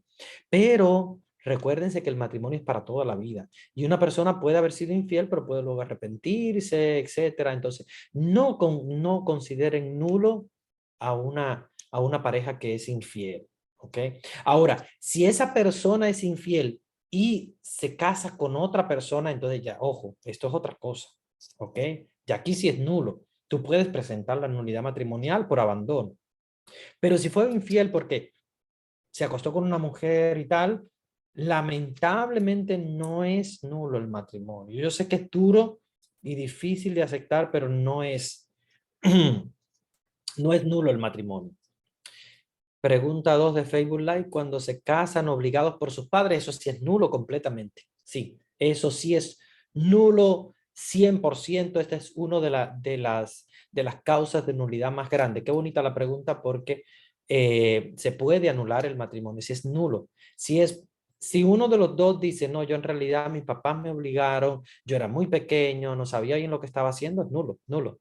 Ya cuando te escucha así un juez, rápido, por más que el defensor del vínculo quiera defender el matrimonio, que es el fiscal, como les decía, el juez va a declarar nulo ese matrimonio.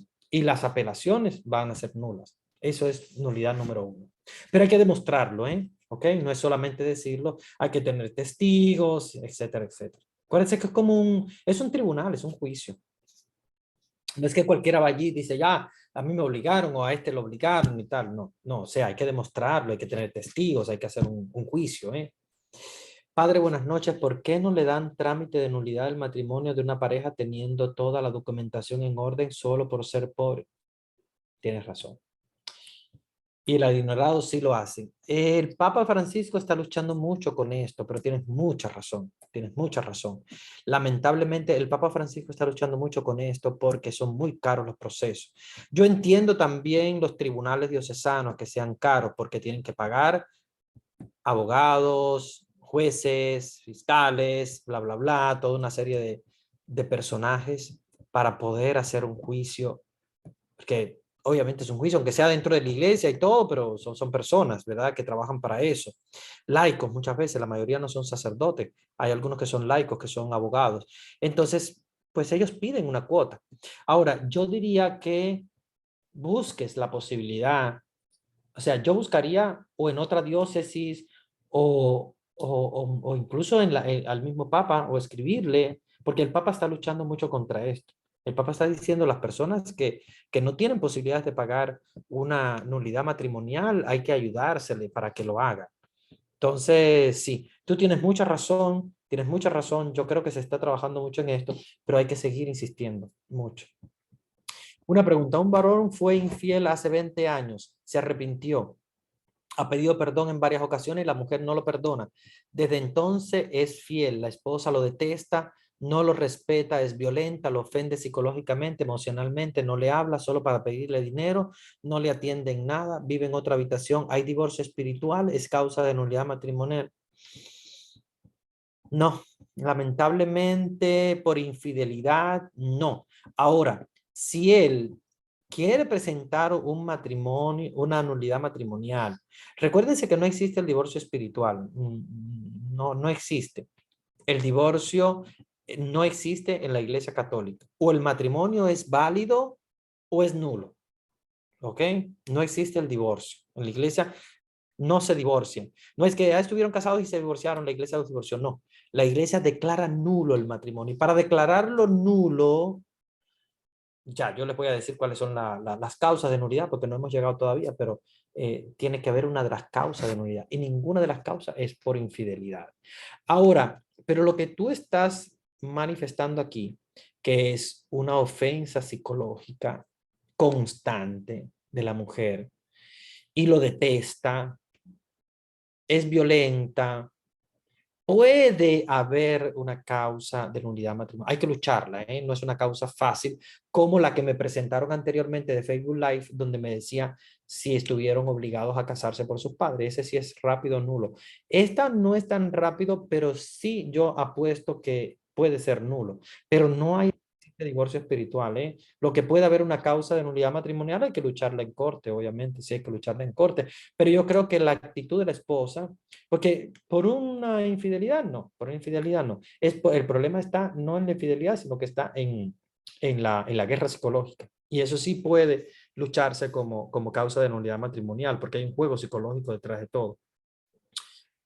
Padre, si una mujer resulta ser frígida, ¿se puede presentar la nulidad?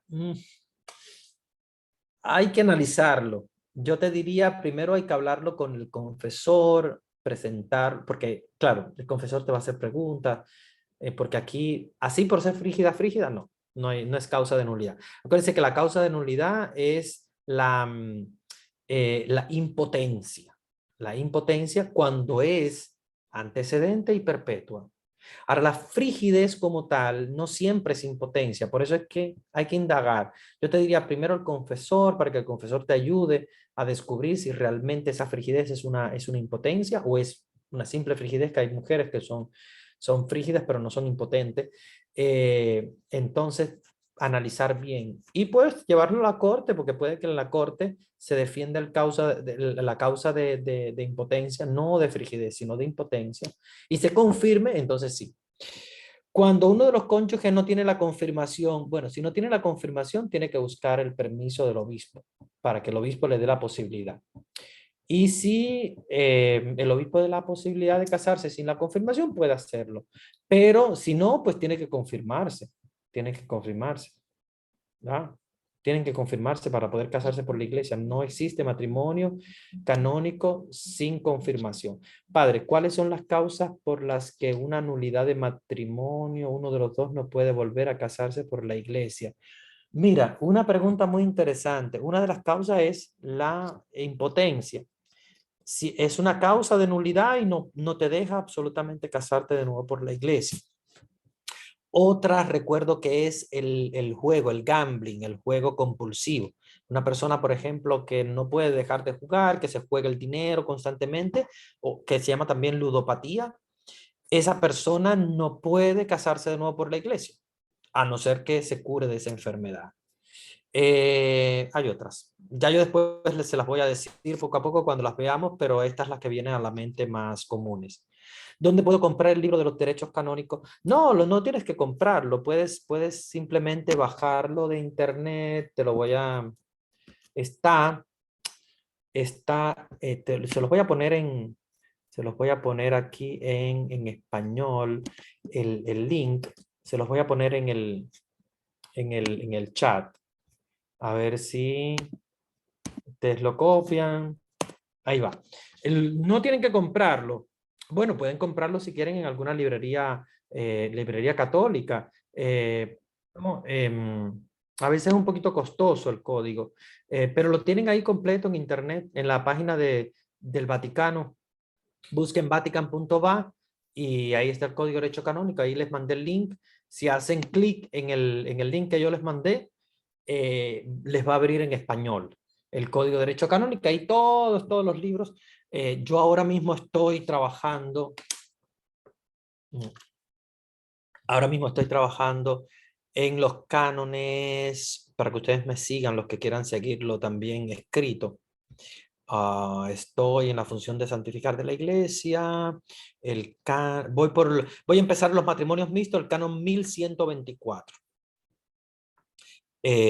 Canon 1124, ustedes lo verán porque dice can y los numeritos a los lados, el 1124, por ahí voy. Entonces, si quieren guiarse por internet, también tienen eso. Si no tiene el sacramento de la confirmación, no existe el matrimonio. Sí, sí existe el matrimonio, solo que es inválido. Inválido, no también inválido, sino más bien ilícito. Ilícito quiere decir que sí existe matrimonio, pero han cometido una ilicitud. Entonces, ahí hay que ir con el obispo para que les dé el permiso de haberse casado sin el sacramento de la confirmación. Y yo diría que eso hay que calarle los pelos al párroco porque fue el que no actuó bien, porque el párroco tiene que antes de casarles ver que está confirmado. Y si no está confirmado, pedir o confirmarlo o pedir entonces al obispo el permiso. ¿Ok? Pero no es nulo un matrimonio porque uno de los dos no esté confirmado. No es nulo. Simplemente es ilícito, o sea, está fuera de la ley. O sea, que hay que legalizarlo en realidad. Sí, en otras palabras, es como colocarlo legal, pero no es nulo, ¿eh? Es un matrimonio válido igual que cualquier otro. Bueno, voy a darle la bendición. Ya nos hemos pasado hoy, ya son las 10:10. Hoy, mi madre, el tiempo vuela. Vamos a prepararnos para la Semana Santa tan bonita. Mañana tenemos el Tríodo Pascual. Vamos a recibir la bendición de Dios que nos acompañe en esta Semana Santa. El Señor esté con ustedes. Y la Y bendición con tu de espíritu. Dios Todopoderoso, Padre, Hijo y Espíritu Santo, descienda sobre ustedes y permanezca para siempre. Amén. Muy bien. No sé si vas a dar los avisos, Mayra, hermanita Mayra, que